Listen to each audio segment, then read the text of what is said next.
और राजधानी रांची में एक बार फिर बड़े पैमाने पर अफीम की खेती शुरू कर दी गई है। इसकी खबर पुलिस से लेकर नारकोटिक्स विभाग तक को है। फिर भी नशे की पौधे बेरोक टोक के फल फूल रहे हैं।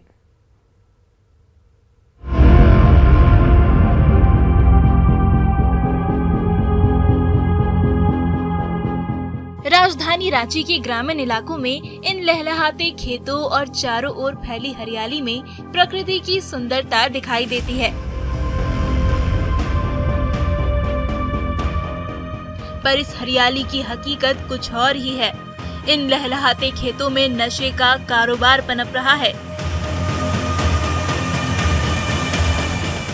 नशे के सौदागर बेधड़क वन विभाग की जमीन पर अफीम की खेती कर रहे हैं।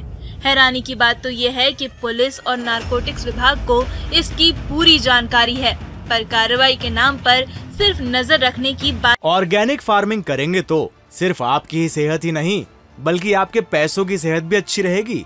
ऑर्गेनिक फार्मिंग सीखनी है तो फ्रीडम ऐप को अभी डाउनलोड करो। बात कही जा रही है। मैं देखता हूँ, एक दशक से तो मैं देखता हूँ। जब मैं SDPO हुआ करता था तो उस वक्त साइमल्टेनियस प्रोग्राम चलता था हम लोगों के अगेंस्ट माओइस्ट और अगेंस्ट अफीम का कल्टीवेशन को डिस्ट्रॉय करने का। आज के डेट में भी उसमें कमी तो आई है, लेकिन गुणात्मक सुधार जिसको कहा जा सकता है अभी तक नहीं है। चालाक अफीम कारोबारी अफीम की खेती ज्यादातर वन विभाग की जमीन पर करते हैं, ताकि अगर कार्रवाई हो भी तो कोई फंसे नहीं। जैसे ही पौधे तैयार होने लगते हैं, बाहरी माफिया की चलकदमी इलाके में बढ़ जाती है। एक्चुअली इसको फिनांस करता है बाहर के लोग, अपने स्टेट से बाहर के लोग जो भी हैं, चाहे वो यूपी से हो, चाहे गुजरात से हो, चाहे बाहर के जितनी भी गाड़ियां बाहर से ट्रक जो आती है, उसी के व्यापारी लोग, यहाँ के लोकल जो कारोबार करने वाले हैं, कल्टीवेशन करने वाले हैं, उनसे वो लोग मिल जाते हैं, उनको फाइनेंस करते हैं। अफीम की खेती में नक्सलियों का भी बड़ा हाथ होता है। वो गांव के भोले भाले ग्रामीणों को लालच देकर उन्हें इस कारोबार में शामिल कर लेते हैं।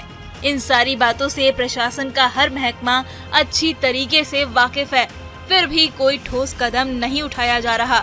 ऐसे में कई सवाल भी खड़े हो जाते हैं। जब पुलिस और नारकोटिक्स विभाग को इस पूरे खेल की जानकारी है तो समय रहते कोई एक्शन क्यों नहीं लिया जा रहा? कहीं तस्करों के साथ विभाग की मिलीभगत तो नहीं? नक्सली संगठन है, उनका भी हाथ रहता है, वहीं बाहरी जो तत्व हैं उनका भी हाथ रहता है। संरक्षण देते हैं। खासतौर से अगर बात की जाए तो वन विभाग के जो ज़मीन होते हैं उन जगहों पर ये खेती धड़ल्ले से की जा रही है, जिसे लेकर पुलिस को कार्रवाई करने की ज़रूरत है। कैमरामैन संजीव तिवारी के साथ ओम प्रकाश, न्यूज़ 18 रांची।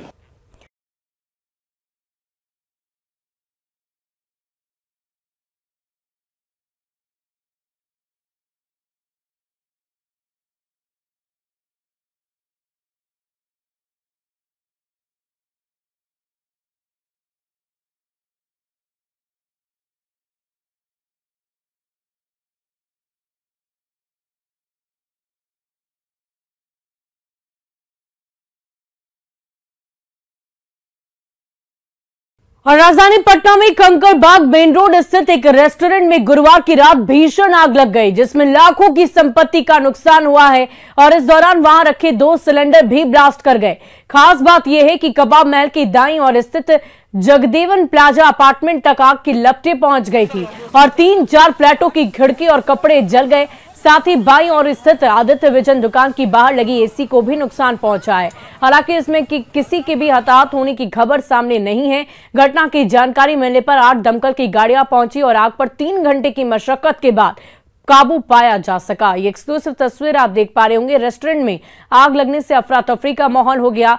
चारों तरफ धुएं का अंबार नजर आ रहा है। अगलगी की घटना घटी है और एक नहीं बल्कि कुल मिलाकर 2 सिलेंडर ब्लास्ट कर गए, जिससे आग की भयावहता और भी ज्यादा बढ़ गई और आसपास के इलाकों में घरों में भी आग फैल गई, जिसके बाद मौके पर दमकल की गाड़ियां पहुंची और करीब 3 घंटे की कड़ी मशक्कत। ऑर्गेनिक फार्मिंग करेंगे तो सिर्फ आपकी ही सेहत ही नहीं बल्कि आपके पैसों की सेहत भी अच्छी रहेगी।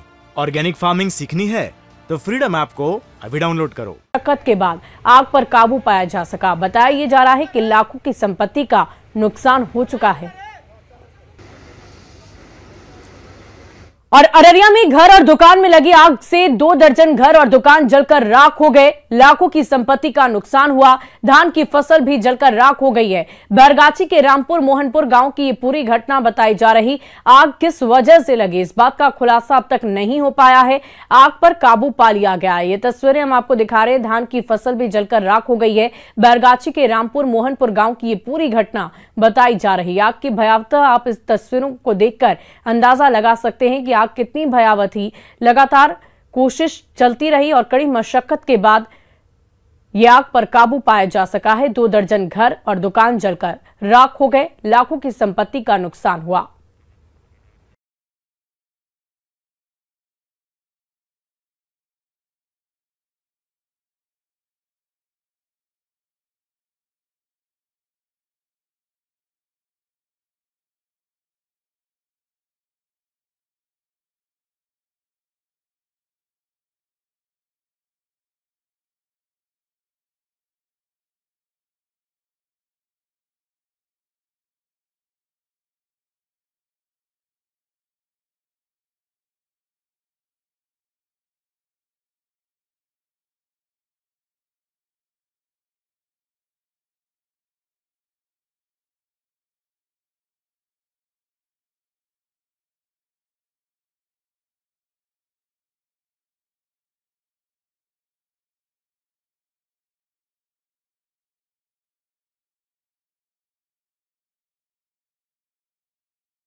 वहीं बोकारो के सेक्टर 6 थाना क्षेत्र में वेदांता केयर फील्ड हॉस्पिटल से चोरों ने कॉपर पाइपलाइन चोरी कर ली, जिससे अस्पताल में गैस की आपूर्ति ठप हो गई। सिक्योरिटी में तैनात होमगार्ड के जवान विजय चौधरी को बसे पहले चोरी का पता चला। अस्पताल प्रबंधन की गुहार पर बोकारो पुलिस पाइप चोरों की तलाश कर रही है।